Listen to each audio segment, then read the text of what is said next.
Hello and welcome. My name is Angie, your host of Sharing Wisdom. We've got a little bit of a different episode for you today. It's not your typical podcast. I've got somebody on the show with me today who is working through some challenges. Tyler's here and she's going to allow me to coach her live and in person for you all so that you can actually be inspired and encouraged and learn some wisdom through challenges that she's actually facing. So Tyler, welcome to the show. Hi, thank you so much for having me. I'm excited to be here. Great. So I know a little bit about you and I know what you're going through, but let's kind of bring the audience up to date. Tell us a little bit about yourself and kind of where you're feeling stuck right now. Yeah, sure. Well, my name is Tyler Argento and I am a certified personal trainer and a registered yoga teacher. And I train my clients here in Newport Beach, California. I am super passionate about what I do. My passion is basically I just want to help people move better, feel better physically, mentally, spiritually, emotionally. And I do realize a lot of that comes from, I have to take care of myself too with that. So a lot of that's going to come from within, from me first. So I guess some of those challenges that I'm facing is showing up consistently, not necessarily for myself, but as a brand and sharing these things with people outside of my training sessions and my yoga classes. So I just want to be available more and figure out how I can do that and best serve that. Yeah, I think that probably resonates with a lot of people. Not that social media is new, but everyone's feeling like they need to show up consistently. And it's true. I mean, the way you show up is a reflection of you. So if you show up consistently, you tend to put that vibe out to people that you're that type of person, right? You're committed, you're consistent, you follow through. So it is important as far as an image to be showing up consistently with what you do. So my big question for you is, what gets in the way of you showing up consistently? Oh, this is a great question. And it's definitely my perfectionism. And I'm trying so hard to get over that because how can you get anywhere with that? And this is stuff I talk to my clients about. So I want to get past that. How can I show up without feeling embarrassed or scared or feel like I'm oversharing almost? Okay, so you gave me a couple of things there. One, striving for perfectionism, but then you also said showing up without feeling embarrassed or scared, and kind of some of that judgment that may come back on you. So let's touch on that perfectionism first. What does perfect look like? Oh, I think to me, aesthetically pleasing, something that catches my eye. So I think a lot of it is image first is, I'm not ready because I am a personal trainer. So I am always in this very casual, lax environment. So trying to cultivate a professional scenario within my, not saying that fitness isn't professional, it's very professional, but trying to give off that vibe of like, I am a professional in this industry and how can I portray that without an image or aesthetically pleasing or making the cameras always look good or the background or the clarity? It's all these little things that stop me like from a visual point before I even try to get my point across. Right. Okay. So you're kind of wrapped up in the whole image of it having to be perfect. Yes. Okay. Where do you see that? I mean, when you think about other people who are showing up out there, do you see everyone being perfect? Do you see anyone who is showing up consistently who doesn't have a perfect background? I guess it's more so of like the technical side of it of how can I get my point across with it be aesthetically pleasing and also getting the educational point across. So I guess it's a few things actually. Okay. So repeat those back to me, or I'll repeat them back to you and tell me if I'm right. You said aesthetically pleasing, right? The image, and also getting your point across. Yes. Is that right? Yes. And kind of the educational component. Yes. Like the brand and the educational piece, how to get those to come together. Okay. And what is your brand? My brand is something I'm working on. I am definitely a brand. I'm a lifestyle brand for sure, but I haven't really honed in on that. Okay. So that's an important piece right there, because as you're telling me that you want to show up perfect, which I'm not going to like sit with that. Sure. We're going to work on being perfect. But your definition of perfect is, that you've got the brand, you've got the the tip or the knowledge, whatever you want to give somebody, and then you've got it aesthetically pleasing. So right there, you've got three components of this that are going to make it perfect for you, but yet one of them is missing. Like you don't fully have your brand developed yet. Yes. Okay. And you don't feel like, I shouldn't even say one, two really, because you don't feel like you have like the technical side of it, as far as like the image, the background, the professional, all of that. Okay. And then what about that third component that you said as far as the knowledge and what you want to give people?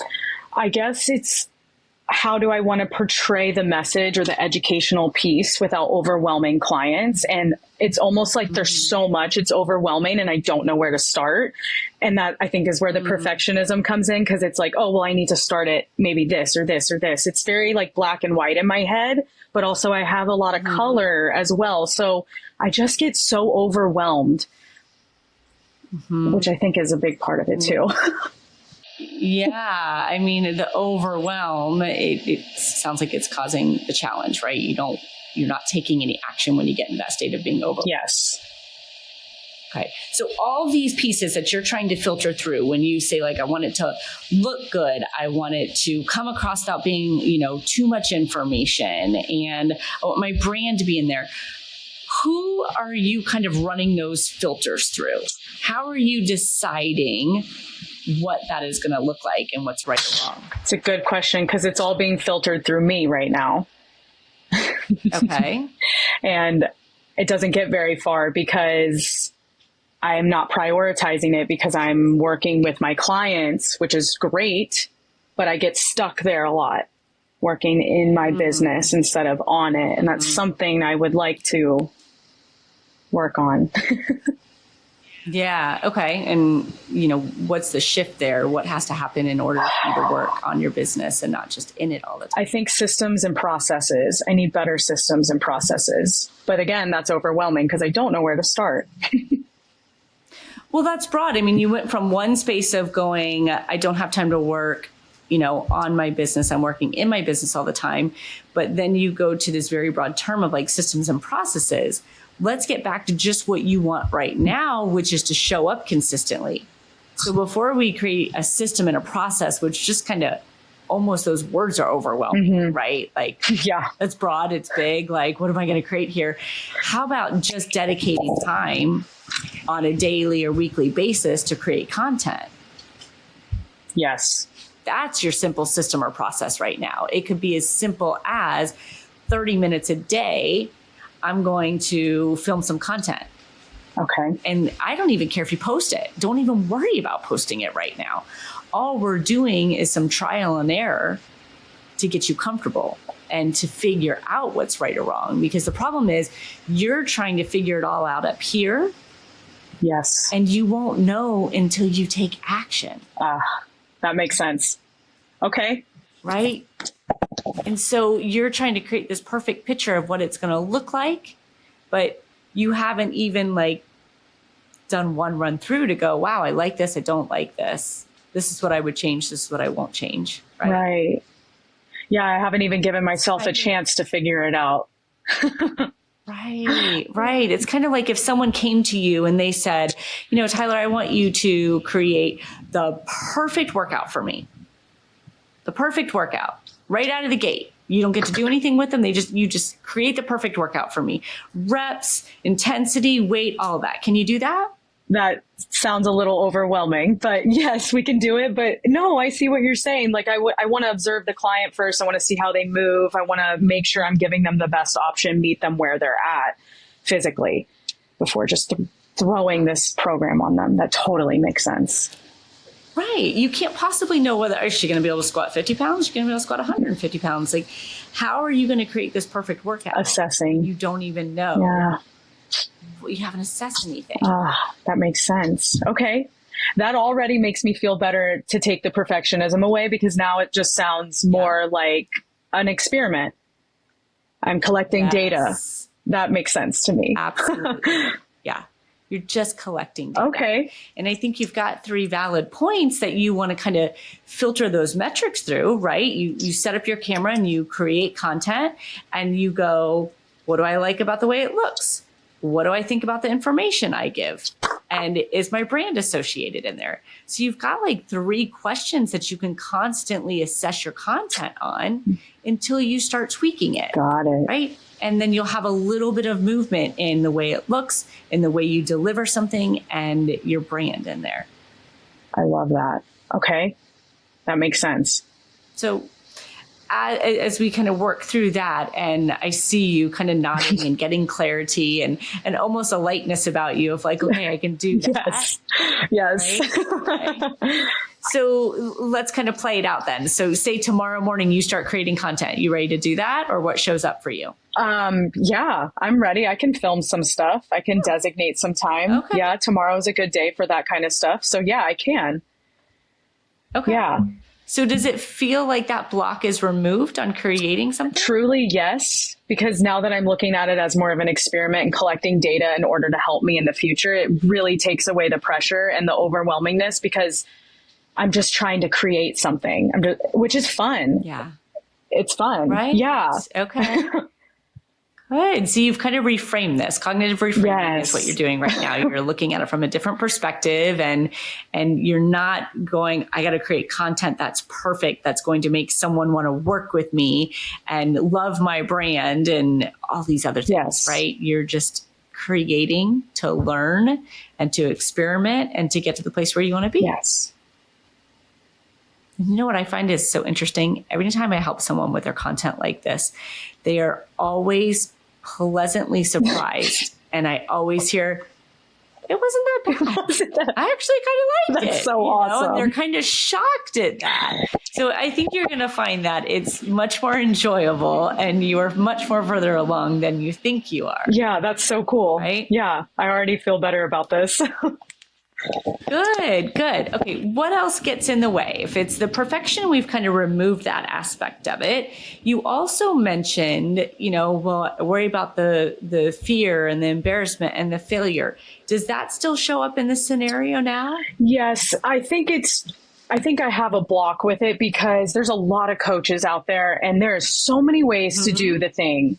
There's so many ways to do the thing right too. So I guess I'm anticipating like those nasty comments and just things like that are twirling around in my head. And I mean, I'm confident in my training, so I'm confident to coach people online. Honestly, like I want to start doing that so much, but yeah, so that's where I'm kind of pulling away because I don't know how to maybe navigate it when it happens instead of just because it's going to happen and I need to get over that. I'm trying to tell myself that, but I don't know how to navigate that when that does happen or like, yeah, I think that's the block. Is it going to happen? I don't know. Maybe I'm just assuming. Maybe it's because I see it happening. So I assume it's automatically just going to immediately happen on every single thing that I do. Fear. Yeah. I mean, I think that you're wasting time and energy on something that possibly will never happen. Totally. And, that you're getting out of that present moment. Your head's going to the future and trying to figure out something that you're not equipped to figure out, right? Sure. Anxiety. Right? Yeah. Absolutely. That makes sense. So, we've got to come back. You can have a little bit of a plan. Like, how about delete? Yeah. Delete the comment. Yeah. Ignore the comment. Like if it really is, you're going, gosh, what would I do? Then pick something like that. Okay. But you're not going to be able to know how to process it and deal with it until that moment comes. That makes sense. That makes sense. And so when we, continually put ourselves in that future and try to figure that out, the Tyler today is not equipped to know what the Tyler 4 weeks from now would do. I love that. You have not created a bit of content right now. You haven't put yourself out there at all. So you are not the same person as you're going to be when you start releasing this. Sure. So when you start putting out content, you may be like, I don't give a crap what anyone thinks. So even if someone does say something, your confidence has changed. You're showing up now. And so it may be completely irrelevant. That makes sense. Totally. But it's, you know, when we think about that, it's like your effort, your action, we want that focused on what's here, right now. Mm-hmm. The rest, you will know what to do with when the time comes. And that's another thing I hear from people all the time. What about the haters? What about the ones that are going to say something? And truthfully, the majority of the time, I never see it. Never.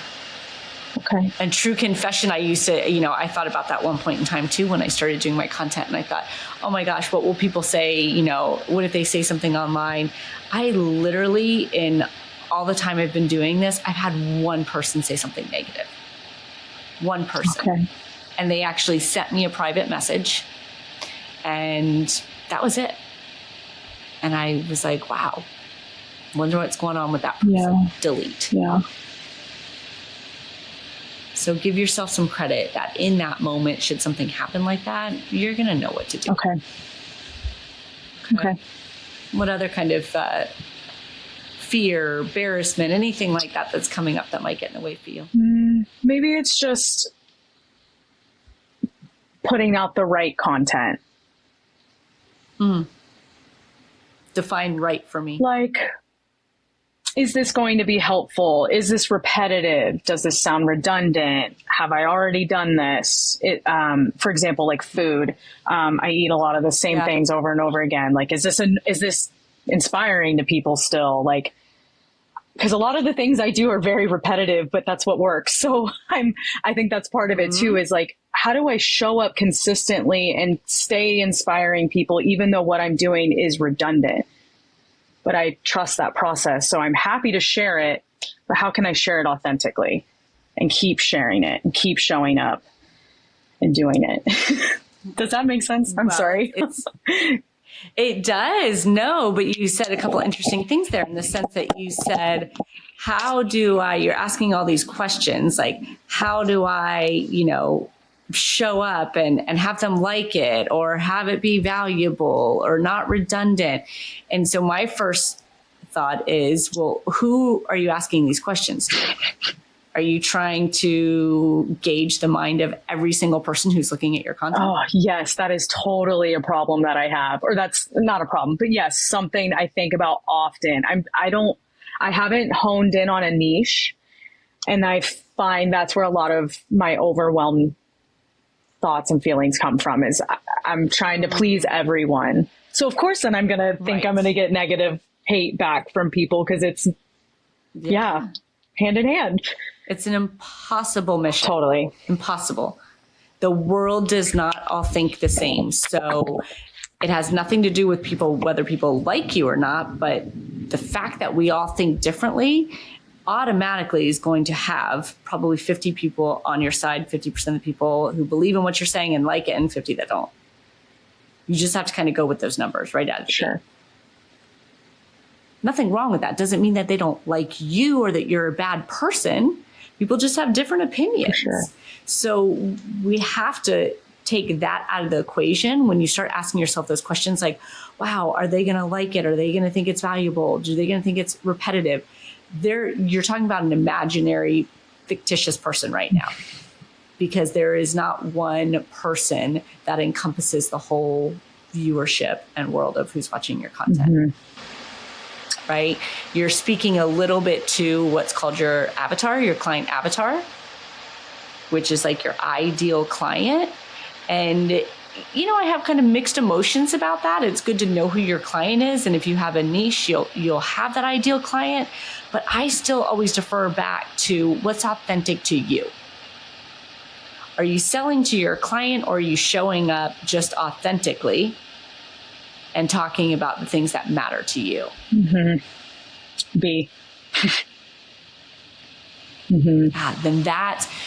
that's what I asked you in the beginning of our session. And like, who are you filtering all this through? And you said myself, which is the right answer. But I can see now that you're putting that on everyone who's watching.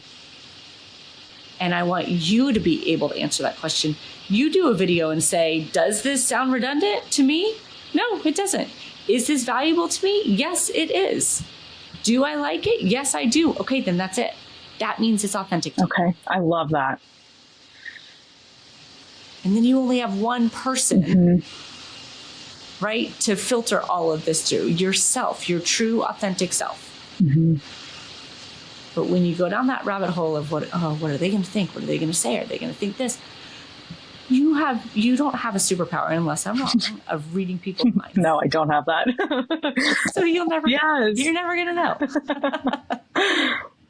So you can see that's another big obstacle when we take away that, kind of desire to read people's mind and to know what they're going to think.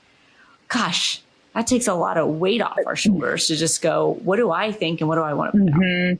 And it makes it so much easier to keep showing up because it's easy, because it's what you believe in and what you trust and all your goodness that you want to share with people. That makes so much sense. I feel like you just gave me permission. I know it sounds so simple, but I feel like you just gave me permission to just be yourself, Tyler. Just do it. That's it. Yeah. And so if you are yourself, does that make it easier to show up consistently? Yes. Yeah. Yes. Okay. So how are we doing in kind of breaking through this ability for you to show up consistently? It makes me more excited. Okay. Definitely. Good. It, I think, is going to unlock a lot of things for me because I have a very creative side that is dying to just be released. And this is like the easiest way for me to do it is through social media. And it's so beneficial for my brand that I'm trying to create. Yeah. And being myself authentically is going to help me create the brand that I'm struggling to figure out because I'm trying to feed every mouth that I see. But instead, I'll just show up myself, share what I believe in, and hopefully I will attract the right clients. And it's not even that I'm, like you said, selling. It's just trying to be available for my current clientele and maybe future clients and truly just help people because that really is my passion. And what goes around comes around. So I feel like everything you just told me, to tie it in a bow, it's just going to help me show up and create the brand that I've been dying to create, that I've been struggling to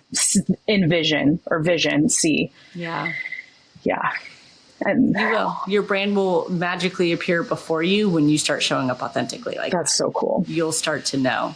But, right now you're trying to create your brand around what other people think and perceive. And unless you're going to go ask every single person out there about it, you're not going to have the intel to do it. I don't have that time either. Yeah, just kidding. Yeah, we don't even have time working on your business. Right. So we definitely don't have time to poll everyone watching your content. Oh, man. But, and it's a trap people fall into as well, because you start creating your content and your brand around what you think people want. And then guess what? You're attracting people that are not even the people that you want to work with. You're attracting people based upon what you think people want. And then you end up in the situation later where you don't love what you're doing. You don't love the clients that you're working with, or you feel like, you're an imposter, that you have to show up as someone different than yourself. So you're on the right track. Thank you. Now it's action. Yes. Scale of 1 to 10. How good do you feel about taking action right away? Like a 9. Yes, a 9. Okay. I'm excited. Good. Well, anything else you think you need to wrap up this block around showing up consistently? No. You really helped me, Angie. Thank you so much. Hesitation. I think my thing is, what is your best piece of advice to take the first step for action, for showing up? Yeah. If I were you, I would get out your phone as soon as we get done with this call, and I would create content. Okay. Literally, you need to. Have you ever done that before? Yes. I will create content as in record workouts. You talking at the camera. Yes, I have done that. I just started playing around with that, and I haven't posted some stuff. Good. So maybe this is the time. Yeah, give yourself a week to play with it and think about those metrics that you were saying. What background do I like? What do I feel good about sharing? And, does it represent my brand? Filter it through those 3 questions and make some videos and feel comfortable. In a week, if you've created videos every single day, you are going to see a drastic improvement in your videos. And you're really going to, like, when you listen to yourself, you're really going to get to know, like, oh, I like this, I don't like this, or here's where my brand is. You're going to get so much knowledge just from creating that for a week. Okay. Great. Okay. I would say that's my best piece of advice, is to just get into action immediately with zero judgment, and know that everything you're even creating right now is all deletable. We're just gathering facts and intel right now, okay, and experimenting. Okay. But give yourself a time frame on when you're going to start posting and sharing. Okay. That way you don't get wrapped up into experimental mode for the next, 4 to 6 weeks trying to make it perfect. Got it. Does that help? Yes, so helpful. Thank you so much, Angie. You're awesome. Thank you. You're welcome. I appreciate you sharing your challenges so that everyone else can kind of be inspired and also get a takeaway from, your situation as well. So thanks for showing up and being here, Tyler. Absolutely. Thank you so much.